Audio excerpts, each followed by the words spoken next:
Verse 33 is just one verse, but it's a very, very powerful verse. It's a verse that in many ways can epitomize and be almost encapsulate in a miniature way the outreach model of Chabad. And in fact, in 1951, on the 10th day of Shvat, which is coming in just 2-3 weeks, when the Rebbe formally accepted the leadership of the Chabad movement on the first yahrzeit, exactly 1 year after his father-in-law, the 6th Chabad Rebbe, passed away, in the very first Hasidic discourse that the Rebbe said, which, you can go as a side point, in Chabad, the way that someone officially accepted the leadership was they would say a Hasidic Maimer, a discourse that was based on the last discourse that the previous Rebbe had said. So the first Maimer of the previous Rebbe was on the same verse and based on the same Maimer that had been the last that his father, the 5th Chabad Rebbe, had said, etc. So when the Rebbe formally accepted leadership, he said that, and actually I have a video of this, I was just watching it earlier today, and if you want to watch it afterwards, I'm going to bring my laptop. Where the Rebbe says in America they want to hear mission statements, they want to hear like a thing, and this is the mission statement of Chabad, if you will, where in that Farbrengen, in that Maimer, the Rebbe lays out the mission of Chabad. He talks today about how we're the number 7, how number 7 is like Moshe, who brought the Shekhinah back to this world, the idea of bringing a Mashiach. And in that discourse, he quotes this verse and talks about this verse. Okay? So we'll spend quite some time in it. Verse 33. Top of page 123 in the Gutne Chumash, end of chapter 21. Okay. Abraham planted an orchard, alternately established an inn in Beersheba, and he encouraged all guests there to proclaim the name of God, the God of the world, after they finished eating. Okay. So in the English there's a lot of words, in the Hebrew it's a short little verse. In the Hebrew it says, if you look in verse Lamed Gimel, Vayita Eshel beBeersheba. He planted an Eshel. What's an Eshel? Okay. Oh, so it can be two things. Rashi brings a debate between Rav and Shmuel. Either Eshel means an orchard, as it translates here, which is a typical translation of an Eshel, which means he planted an orchard where he would plant fruit in order to bring his guests that would come to eat in his house, to bring them fresh fruit from Israel. Or Eshel means an inn. A point like an inn where he would host guests and feed them and let them sleep there, etc. Either way, the point is the same. He made a place where he could feed people because he knew, Avraham knew the secret of every Chabad rabbi. What's the secret? Feed people, that's it. You want to get them in the door? You want to inspire someone? The way it says, the way to a man's heart is through his stomach. That's my business model. I want you to know that. That's your business model? That's how I get into the doctor's office. I feed them. You feed them. That's why my wife and I are so in love. She's a good cook. Right? No, that's the secret. The secret, I haven't knew the secret. The secret is if you want to be able to get into someone's heart, you want to inspire someone, break bread with them, talk to them, feed them, then the heart is open. You have a few minutes. You don't need the mic just yet.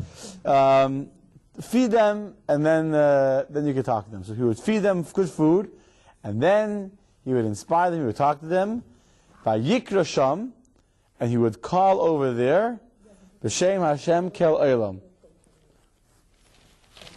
What does Vayikra Sham mean? Says the Talmud, Al Tikra Vayikra, Ella Vayakri. Don't read the word Vayikra that he called, rather read it Vayakri. What does Vayakri mean? He made others call. Right, Dori? Vayakri, he made others to call. Same letter, it's just you pronounce it differently. He made others call. Meaning, by him planting this orchard over there, Vayakri Sham, he made others to call over there, B'Shem Hashem, Kel Olam, name of God, Kel Olam. He taught them, he inspired them. In fact, the Hebrew word for orchard, besides for Eshel, what's the other Hebrew word for orchard? Pardes, right? Pardes is 4 Hebrew letters. Pei, Resh, Daled, Samach. Those 4 letters stand for 4 different dimensions to Torah. You have Pshat, you have the simple meaning, the simple explanation of the verse.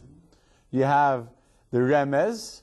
Remez means the hints, the allegory, the numerical value, the hints, the wording, the lack of wording, the extra letters, the Remez. You have the Drush. Drush means the homiletical explanation. The lessons you learn, the stories, the messages you take from the story. And then you have the Sod. The Sod is the secrets of the Torah, the Kabbalistic, the deeper dimension of the Torah. Avram would size up his guests and he would explain to them God in the world. He would teach them about godliness based on their level, whether in the simple way, in a scientific way, in a more philosophical way, in Pshat, in Remes, in Drush and Sod, in the simple, in the homiletical, in the lessons, in the messages, everyone according to their level, how he'll be able to reach through to them and inspire them on their level. Why Pardes though? What do you mean, why Pardes? Why is that meaning in the word Pardes? No, because we know you have a field of fruit. Fruit. Torah is referred to, Pardes Shel Torah is referred to as the orchard of Torah. The orchard of Torah, what's beautiful about Torah is that it's not one-dimensional.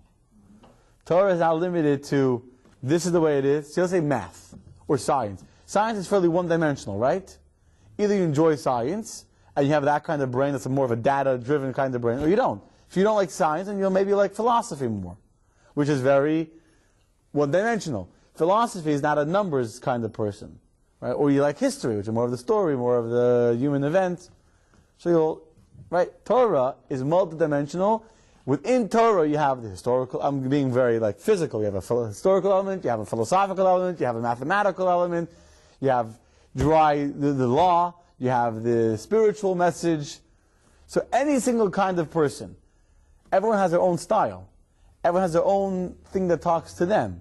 Some people are more turned on by analytical information, and some are more inspired by a story, some are more inspired by philosophy. In Torah, you have it all. You have it all. And so that's the Pardes of Torah. That's the orchard. The beauty of Torah is that it's able to, within one word, not just that you have one chapter is like this and one's like this. In every word of Torah, in every sentence, in every line, in every story, there's a message in the simple meaning. There's a message in the hidden, in the hints. There's a message in the drush, in the lessons. There's a message in the sod. There's something that can talk to every single person. Okay? So he called over there, B'Shem Hashem, in the name of God, Kel Olam. What does Kel Olam mean? What's Kel? Kel or El? El. El Olam. El, one of God's names. We don't normally say God's name unless we're reading the verse. So when we refer to, let's say, we don't say Elo, we say Elokim, right? Or Hashem. We don't say his name properly. So I said Kel. We don't say what his name is. I never heard that before. I mean, Kel. I heard Elohim, but never. Because Kel is not usually used in the conversation. It's not one of God's usual names, if you will. Right. It's a more, God has 7 names, but his main ones are Aleph, Dalet, Nun, Yun, and Elokim. The others are not so well known. So Kel Olam. What would be the grammatically correct way to say this?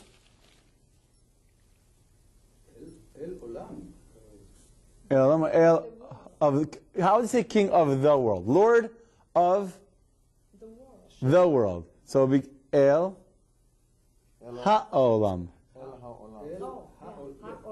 Right?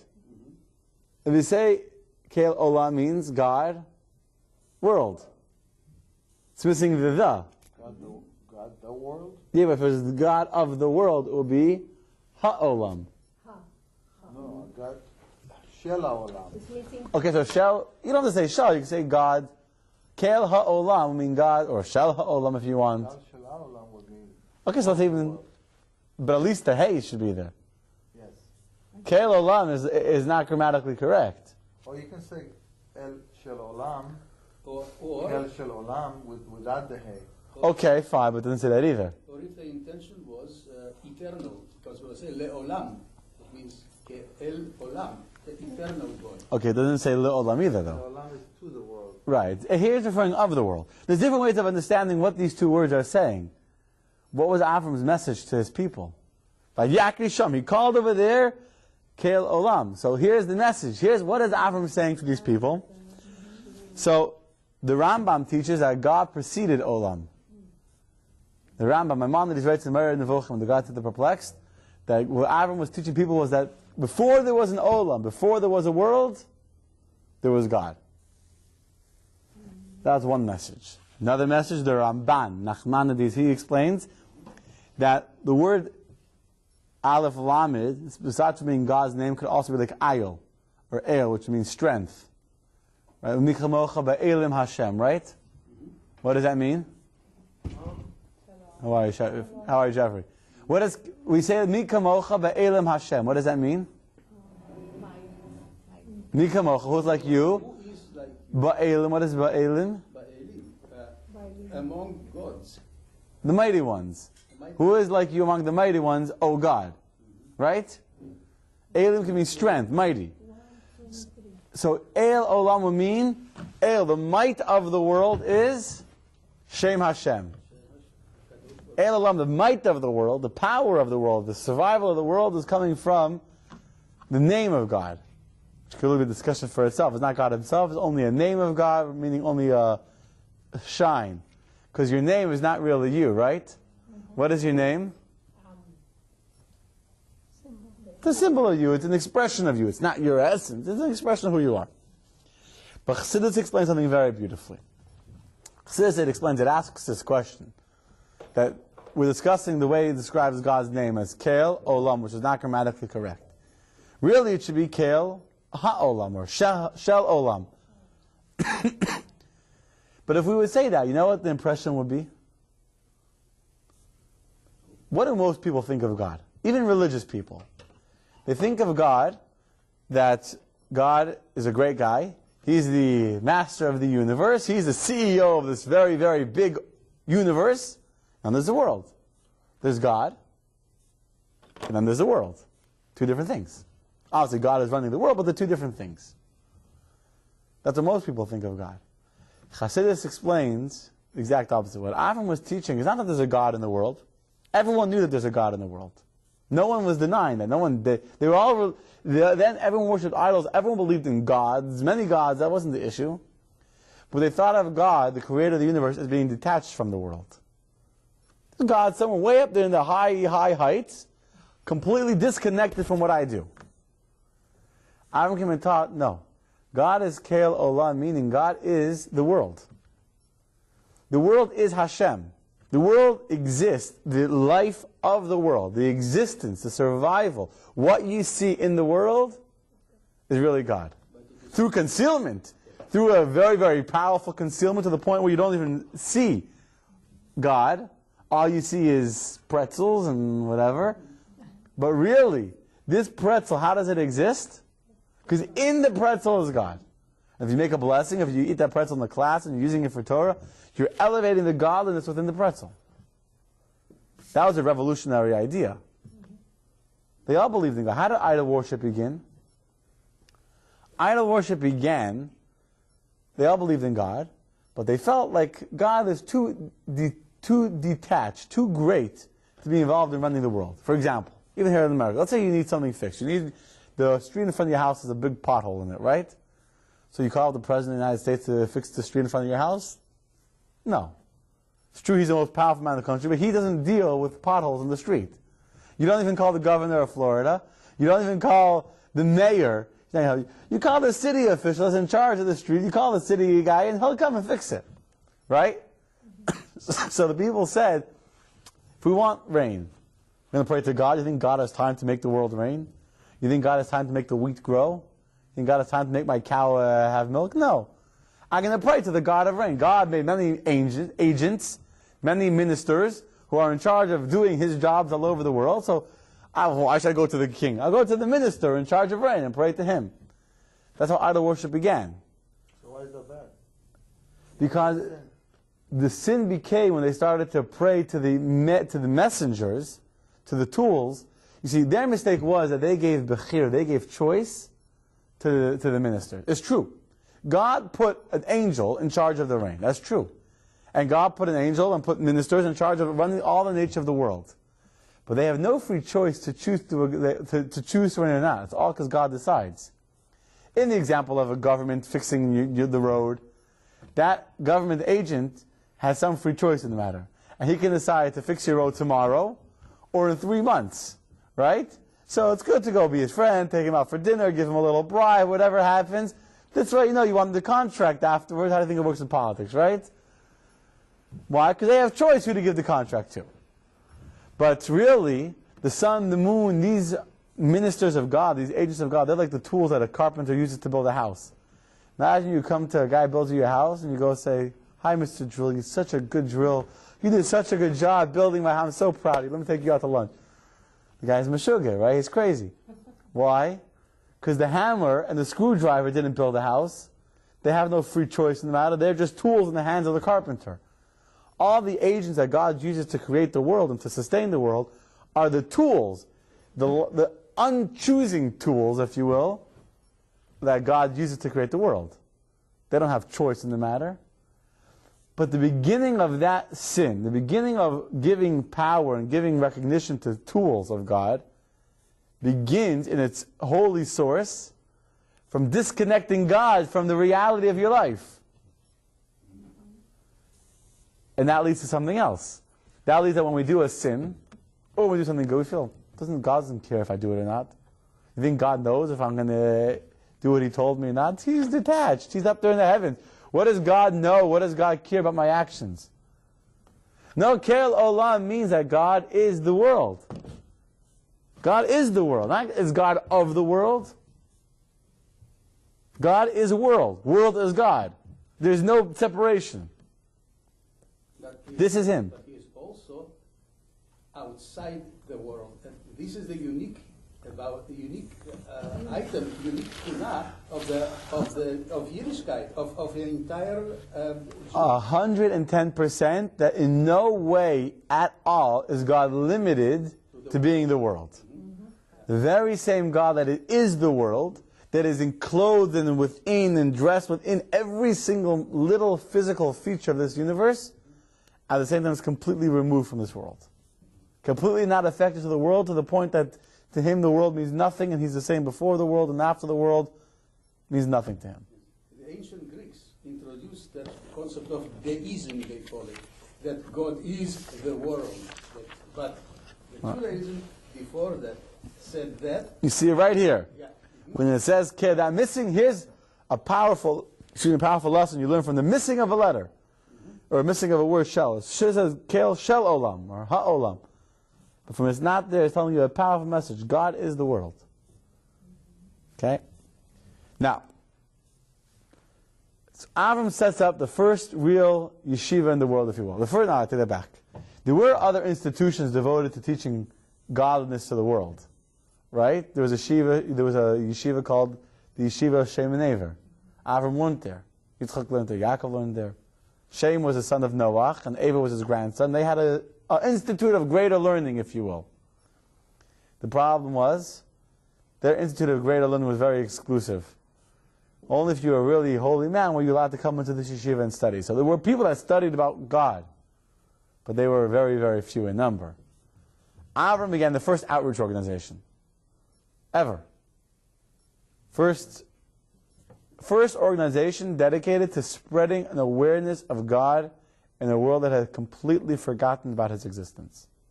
So Avram is the first Chabad. First Chabad rabbi, without a doubt.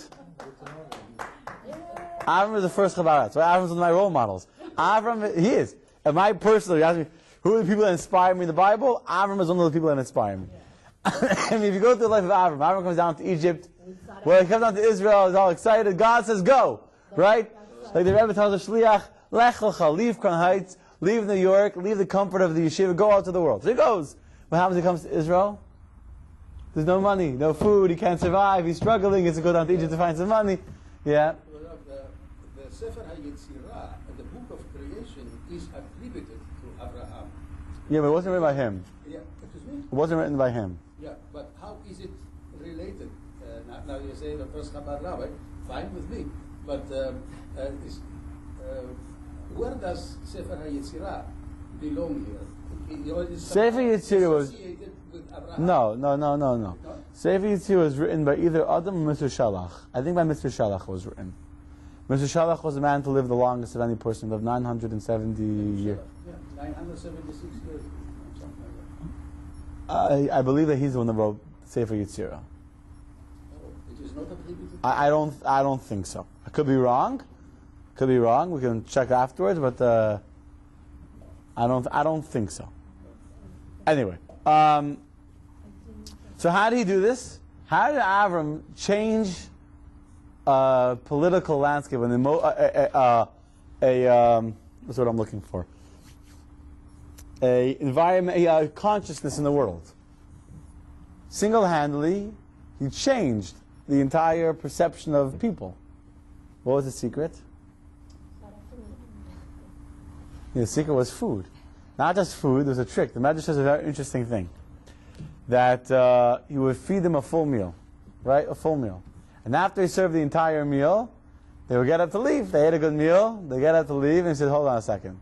They would thank him. They would say, Avram, thank you for those meals. Sarah, thank you very much. It was beautiful, it was wonderful. And then Avram would say, hold on, it's not my food you ate. Did you eat my food? No. You ate the food of HaKadosh Baruch Hu, of the Master of the universe. It's his food. Don't thank me. Thank him. And so one of two things would happen. Either they would say, okay, you're right. And he would explain to them how God's created everything, and they would thank God, and they would bench. He would give them the blessing after meals to say the Birchat HaMazon. They would thank God, say, thank you, God, for giving us the food, and then they went. And if they didn't want, and they said, no, thank you, we don't accept this God that you're talking about, and Avram couldn't convince them about God, he would try. So I said, okay, in that case, here's the bill. Really? Here's the bill. And they look at the bill and they say, oh boy, bread, 10 gold coins. Wine, 40 gold coins. Meat, and they get a bill, a huge bill, astronomical. Like when you go to the football game, right? You go to by the Jewish Heritage Night, by the Panthers. Hot dog, $14. Like, what? $14? Are you crazy? What do you think we are? Sure. He said, we're in the desert. Where else in the desert would you find such good food than over here? So hold on a second. This is a lot of money. If you don't want to pay, thank God. And then you know what they did? They prayed. They prayed. But it's not sincere, though. But it's not sincere. Can you pour me a drink of water, please? Sure. It's not sincere, is Uri's question. What? They want to save money. So what do you say? So Uri says that this medrash means that he just fooled them, right? It's a good question, Uri. Well, actions are good. Now that I thank God, Lisa, thank you also. Yeah, I mean, if you think about it, what's really happening in this story? It's a very famous medrash, right? Every kid that goes to Jewish school knows this medrash. That Avram told them either you pray to God or you have to pay the bill. Hey, of course, they all thanked God, but really, if you think about it, it's not praise. Well, That's extortion, right? well, it, That's what it is. It's extortion. it kind of Yeah. makes you think about where the food really does come from. All right, so if you're a spiritual person and you're appreciative, and God, Avram explained it to you and you agree, good. But what about the guy that wouldn't be convinced? The guy that says, I don't accept this other God situation. Hey, so I'll pray just to make them happy. That's it. I'll get away with it. So it's extortion. Maybe it's bribery. It is. That's what we do to our kids when they're 3 years old. You say, you want this, say a blessing, I'll give you a can. Blackmail. Blackmail. What other words can you think of? Blackmail. I don't know if it's not really blackmail, is it, or extortion? It's just Yeah, if you don't want to pray, you pay. well, He's that's making you do something. Or but there's no threat. If you don't do this, then There is a threat. I mean, I was a free choice. You could pay.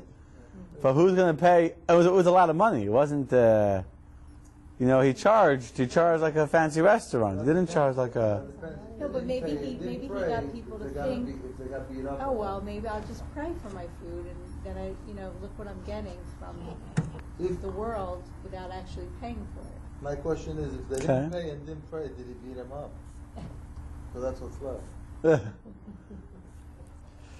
You would think that really he had no long-term effect on these people. Let's say that they really, fine, they think about it, they pray. And then they leave.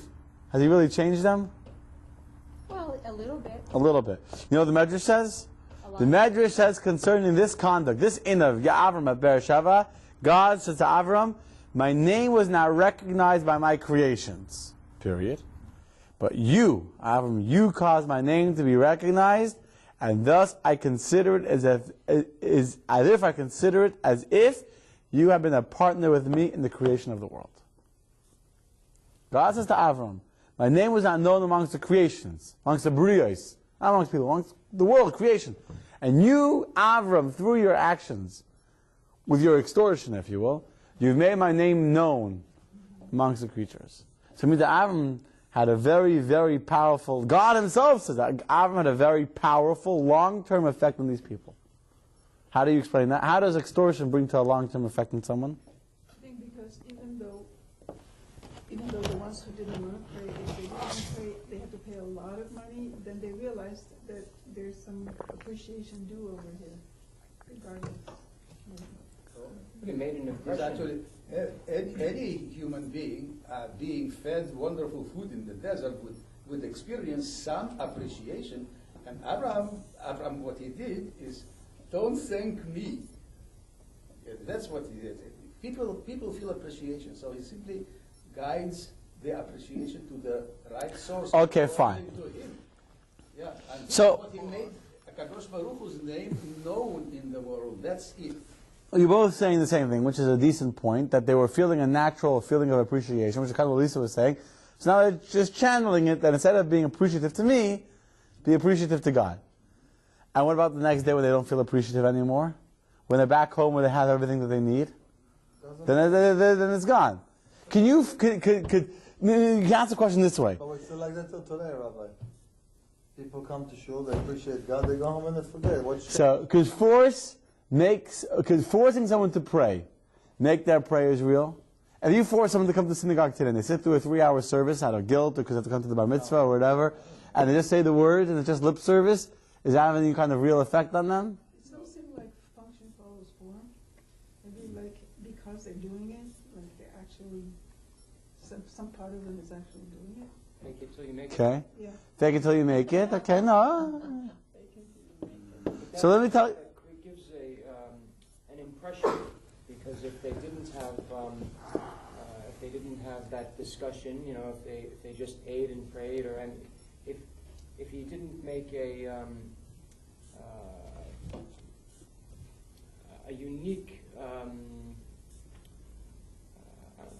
meal, and that they will remember because he gave the bill and he said you can pray, you can thank God. It's something that they're not going to forget. So. Rabbi, I'm one of those people.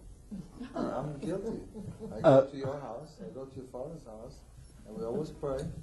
Birchat Hamazon, but when I come to my house, I don't do it. Okay, excellent. So we're going to talk about Uri Choresh. I'm going to talk about you in 5 minutes. Let me tell you a story in the Gemara. It's exactly where I'm going, by the way. No, he's right. I'll tell you, you want to hear a crazy story in the Gemara? This is a story in the Gemara in Tainus. What does the word Tainus mean? Tainus means fasts. So the Talmud about the different fast days that exist. So in this tractate about fast days, there's a story. The Talmud goes off on a tangent very often. The stories, it goes all over the place. So it says the story as follows. It says the story that once Rabbi Eliezer came. He was traveling. Son of Rabbi Gamliel, he was traveling on his donkey. He was coming from the house of his teacher. And he was feeling samach simcha gdola. He was feeling this great joy because he just learned a lot of Torah. He had a good class. He did very good on his test. He was feeling very good about himself. And as he's riding there along the way, and he's feeling good about who he is, he meets this one person. He was very, very disgusting. A disgusting person. This disgusting looking guy comes to Rabbi Elazar and he says to him, Shalom Aleichem Rabbi, which means, peace unto you, my teacher, my master. Elazar ignores him. Then he says to him, tell me, Kama Mechur Isa Ish, you are so disgusting, you're so ugly, are all the people where you come from so ugly? These are the rabbi says to this man. Yeah, it's pretty harsh words, right? Amar Lo, he says, I don't know. He says, maybe go to the one who made me, go to the craftsman that formed me, and say to him, how ugly is this vessel that you have formed? Now that is a powerful rebuttal coming from an ugly guy to the rabbi, that you're saying I'm an ugly guy, look where I came from. Go to the one that made me, and you go to God and say, God, what did you make over here? Immediately, once he realized that he sinned, and Belazar got off of his donkey, he bowed before him and said, please forgive me. The guy refused to forgive him. He walked to the city. Then he came to the city. Everyone came out to greet the rabbi. And he said, this is a rabbi. So he said, I want to apologize. So the people said to him, forgive him. So he said, I'll forgive you, but only on condition that you, u'belvad, hareini moichaleh, I'm forgiving you, u'belvad, shelo yehi rogel la'ases kain. As long as you don't become accustomed to speaking this way. Immediately he went, and then he said the statement, a person should always be soft. It's very important when you're a rabbi, by the way. You should be rach kekani, you should be soft like a reed, and not to be hard like a cedar tree. You have to be soft and be... So what's going on in this story? How do you explain such a story in the Talmud of a rabbi that comes and says to a man, you're disgusting, you're gross, you're an empty, disgusting, he says to him, Reika, empty person, how disgusting are you? What was he thinking? So the Rebbe explains on this verse that we just read before, verse 33, the Rebbe explains as follows. That, what was Rebbe Elazar saying? Was he talking about his physical features? The shape of his nose? No. Rebbe Elazar didn't care about his nose or his cheekbones. He saw a person who was so spiritually empty, so spiritually bankrupt, if you will. He had nothing. He had no spiritual merits. He was disgusting spiritually. So Rebbe Elazar saw, if I try and explain to him how disgusting he is, my words will fall on deaf ears. This I can relate to as well. Sometimes you want to explain to someone that they have a certain flaw, but they're so not only stubborn. Stubborn is where they refuse to accept you, they refuse to listen to you. Sometimes a person is honestly so oblivious to their flaws, because they're so self-absorbed, or so into whatever it is, they honestly do not even understand what you're saying to them. It's not only that they hear you and they disagree with you, they argue with you. They don't really talking about them. You know, they say the joke about this guy that would always talk during the speech.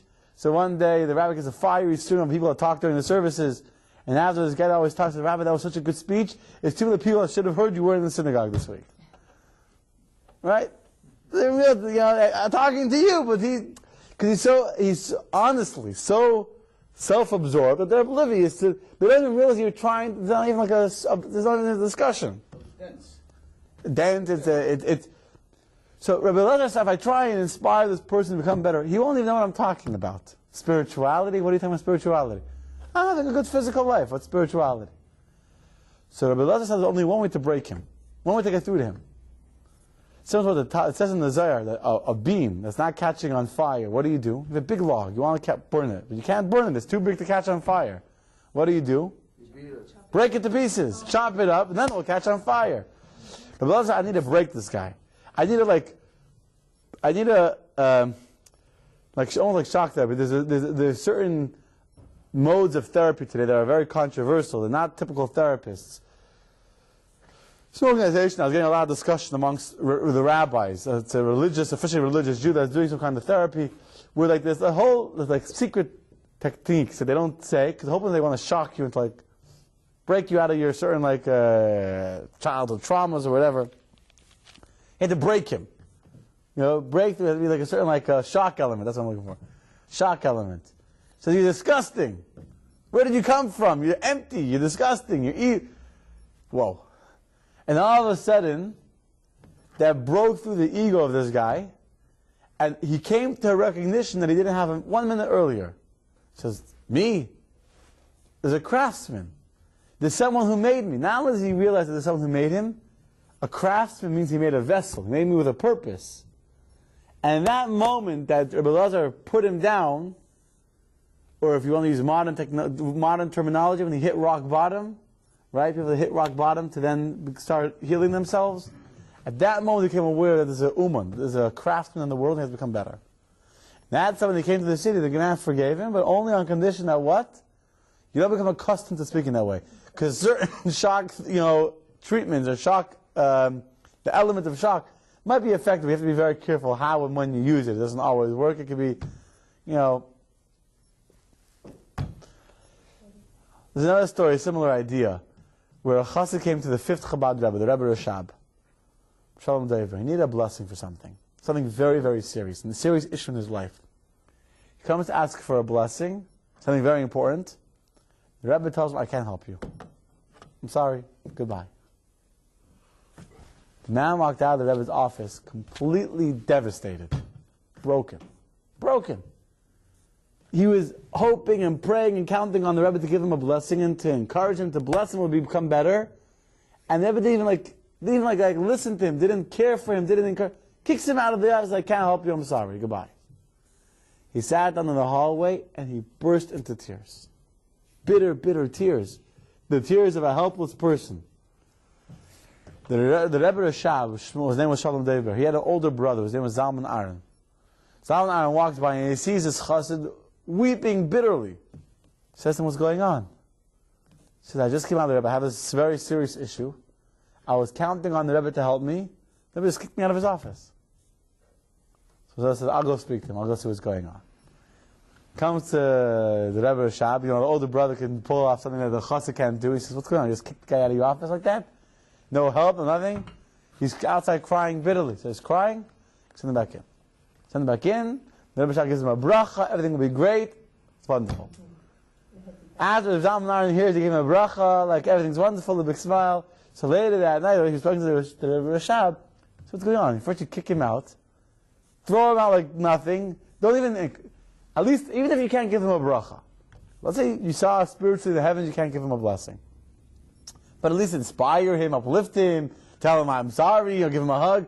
Just throw him out, I can't help you, and that's it, goodbye. So the Rebbe Rashab told his oldest brother, when he came and I saw that he wasn't a vessel for a blessing. He wasn't even a receptacle. No one can give them a blessing. They don't deserve the blessing you can give them.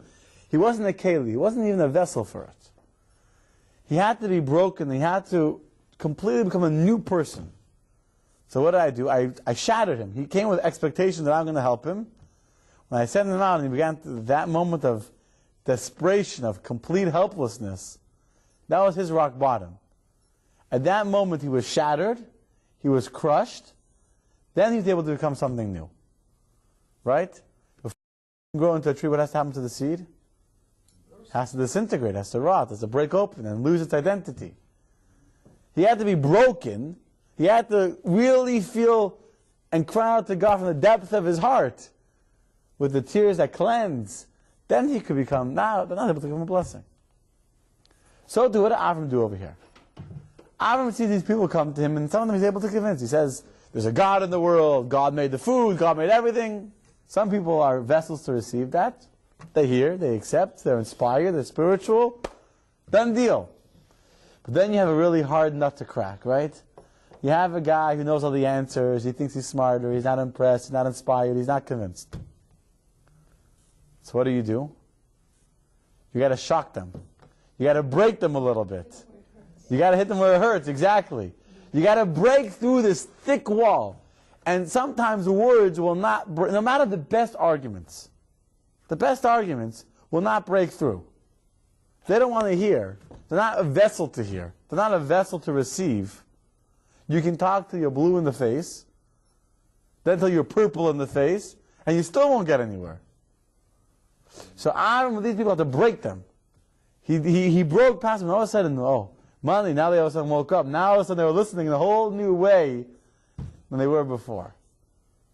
So when Aaron spoke to them, they were really convinced. Why? Because I'm able to touch a nerve inside them, which was real. So the Rebbe spoke about this. The Rebbe spoke about this at great length. What's the lesson for us? The Rebbe had a philosophy different than many other Jewish leaders. And about Shuvah movement, etc. They felt you got to teach people, inspire people. And only after someone's inspired and understands the beauty of Torah, then do you tell them to put on tefillin. Then do you tell them to pray. The Rebbe felt the exact opposite. The Chabad model, which today has been recognized by the world, by the religious world, as being the correct way, is every mitzvah is a world. Every mitzvah, the fulfillment of one divine commandment, even if it's done under pressure, even if it's not done with a full heart, but it's a full mitzvah. It's a real connection to God. Once you have that connection, mitzvah gereres mitzvah. One mitzvah leads to another mitzvah, to another mitzvah, to another mitzvah. That's how Avraham changed the entire mindset, the entire psyche of a generation by food, where after the meal they said a blessing, and then they came again for another blessing, and slowly, slowly, he transforms the generation. You said every mitzvah is what? Goreret mitzvah. Every mitzvah is a world. The cause of another mitzvah. It's a connection to God. The Rebbe spoke then that first Farbrengen, that was very emotional. The Rebbe spoke, don't read from here. Even though the simple meaning of the verse is Vayikra, which means that he called. He knew God. He knew how to call the name of God, and his family knew how to call the name of God. Comes the rabbis in the Talmud, and the rabbis tell us, don't read it Vayikra.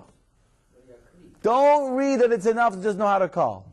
Vayakri, we have to go out into the desert, into the wilderness, into the land of the Arabs, into the place which is a spiritual wasteland. And there in the wasteland we have to set up a tent with food.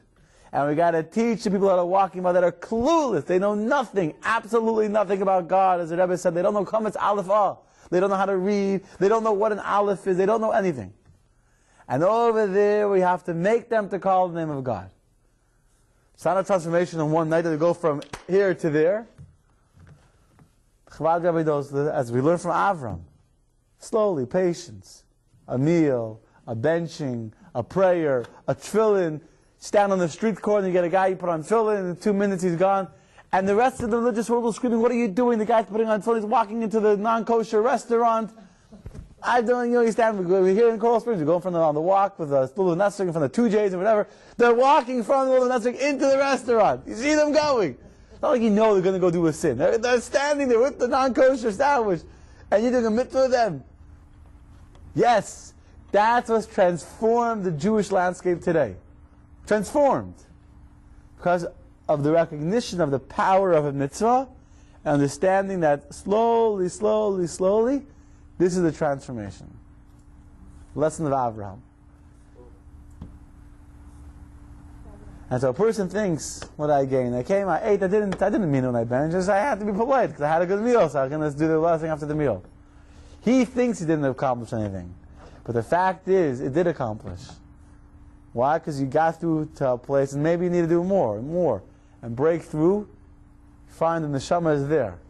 And that neshama wants to be connected. That neshama wants to be one with God.